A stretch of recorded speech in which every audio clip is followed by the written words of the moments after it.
that can burst down SRG. Can they take it down the wire? Can we see this series go 2-2?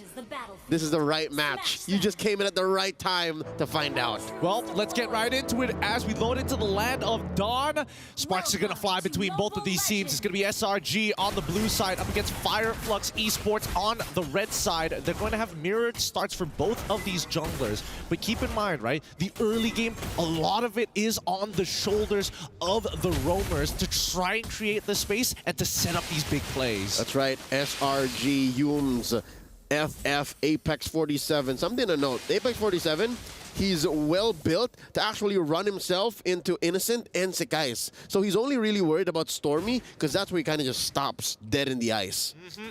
All puns intended. All puns intended, of course. Let's look at the emblems to see if there's anything interesting here. It looks like it's going to be common emblem into Master Assassin for both of the gold laners. So it's going to be pretty stale for them considering how they've been playing the game thus far. But really, we're looking at, as LaFell mentioned, the mid trios of both teams, right? They're going to be going back and forth. And I want to see how creative Fireflux Esports are going to be against SRG to maybe bait them into a full combo by TNZ, or maybe we could see the big setup from Apex 47. More than creativity, I'm looking forward to SRG's execution. They have to be very succinct. They have to be very sick guys going in, trying to steal away that small camp, and they jump onto him. Again, execution, it has to be on point. All of these flickers is essentially what made me say, hey, they have to be very careful. But no, even their vision, how did they not see that? They didn't spot out Apex 47 walking into the tri-brush of blue side, and immediately they were making the call. And even Rosa flickering forward just to guarantee Puppet on a String to slow them down, to get the chain CC. No matter what, there was going to be a kill. But at this point, it just means that SRG aren't going to be contesting for this very first turtle. And that was possibly worst case scenario, right? An assassin jungler gets drawn first blood on with relatively low stakes, and TNZ didn't even need to use Retribution. That means he can speed up his jungling rotation from elsewhere. At this point of time, I would imagine if Fireflux wanted to contest for the purple buff, it is a possibility, but they need to take their time with this, right? They also understand that they need time to scale, and really the person who wants to push the agenda is Alien at Apex 47. Everybody else kind of has to wait for those two to really do something. Talking about Alien, this is a classic Yu Zhong. He's been playing this hero ever since we were introduced to him back in M3. Yeah, years actually. Years of gameplay from this guy. And now we look at the items and we see, honestly, not much of a difference here for the most part of it, right? The only person who got the kill was TNC, and he wants to scale up fast. Oh, look at this. An early Thunderbelt on Innocent. Like, I don't even need boots, man. Doesn't need it. So that kind of explains why he doesn't proactively trade against Sunshine. But once again, another fight. Oh! Nice! The implosion onto Yums, the Heartguard, the answer, trying to save TNZ, and he will walk away scot-free. Down goes the Kais. Yums, despite the amazing setup, does not have much follow-through. Fireflux still gets a kill on the way out. Sekais falls again. Honestly, unfortunate for Sekais. Yums tried to set up the not today kid moment, but no, great response. And not to forget the SOD coming in from Sunshine. The assist is always appreciated. And because of that, it was a free rotation. He's able to just go back and pressure Innocent even more. Now Innocent showing a little bit of teeth, trying to stop Sunshine from pushing in, trying to take the waves as quickly. Wow, because of the rotations and because of the previous 2 kills on Sekais, Fireflux Esports now about 1,000 ahead. And I mean, that's great, right? Being 1,000 ahead, but a majority of it is on this Julian, I would assume, and I would hope that it continues to snowball out of control for them, right? But that's under the assumption that it keeps going, all these interactions go in their favor. And until we see TNZ actually get that Holy Crystal, maybe even the Blood Wings, we don't know just yet, but we'll find out because that's Black Dragon form from Alien. That's an early ult coming in. Now he's in Dragonoid form. One more implosion from Yums. There's a lot of damage though, forcing out a passive pop from Stormy. Sekai stealing it from underneath. Fireflux Esports knows. And now Alien, down a fifth of his health, healed up by Rose's Love Waves, but just the same, Selangor Red Giants able to breathe here, walking away with a major objective that they had no business taking. Yeah, really no business taking, honestly. And even from maybe there is a lot of similarities between Gold and EXP laners. No boots coming in from Alien, just to rush down this War Axe. But now, as we start transitioning from early towards that mid game, you just notice that SRG, they're getting a little bit more proactive on their trades. The way that they're approaching these fights, trying to sneak as many objectives as they can. But more importantly, Innocent knows that he can win this matchup now. Oh, Alien gets checked in for the Hearthguard. Cancelled there by Rosa. There's a turtle coming up in about a minute. I guess SRG now understand the tempo Fireflux is playing at. Like, nothing comes for free. Nothing comes as easy anymore compared to the first 5 minutes. Oh, the Flicker Implosion underneath Tier 1.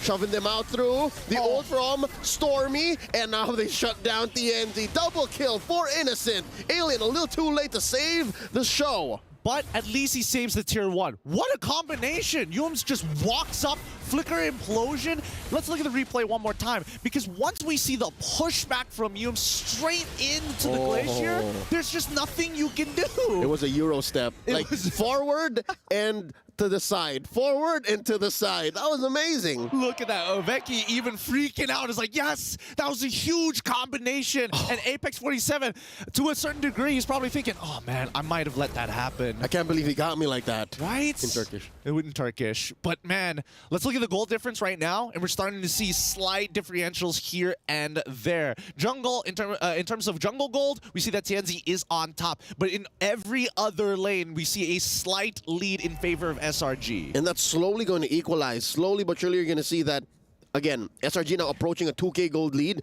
It won't matter that TNZ currently has a Holy Crystal. It won't matter that TNZ started with such a hot streak.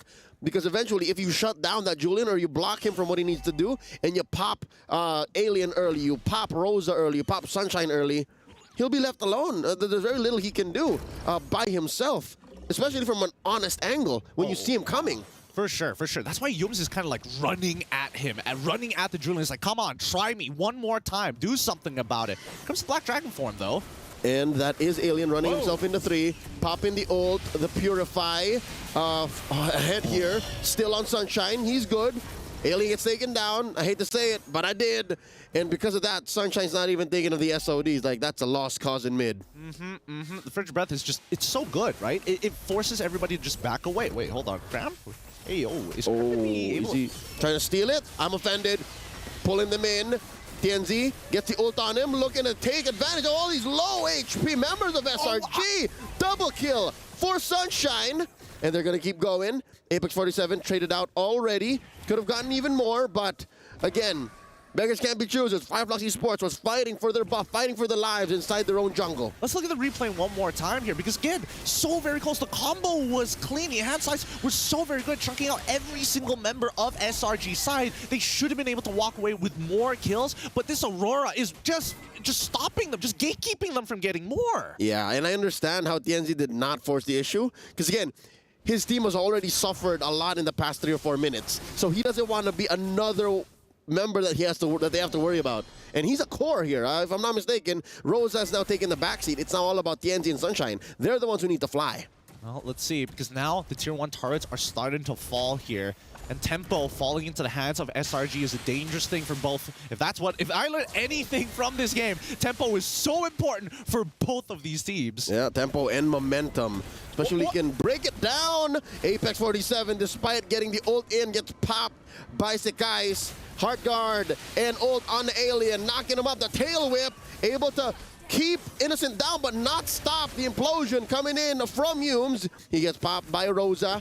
Just the same, Sunshine trying to protect himself from Cram in the front lines, though Alien still going, gets a double melt, Stormy down, and Cram, can he save himself? Can he get out of here? The answer is no, not around 3 members of Fireflux Esports, and this puts the Turkish in such a great position to just burst down the Lord. And now the momentum falls back into the side of Fireflux Esports. They can recover so much off of this first Lord alone. The combination of Black Dragon form as well as the Heartguard just being so devastating, and I think that Selangor Red Giants, they got to be be real careful, right? Their battle spells is such a valuable resource. They cannot just keep forcing it. If they haven't learned anything from the previous games, Fireflux always bounces back.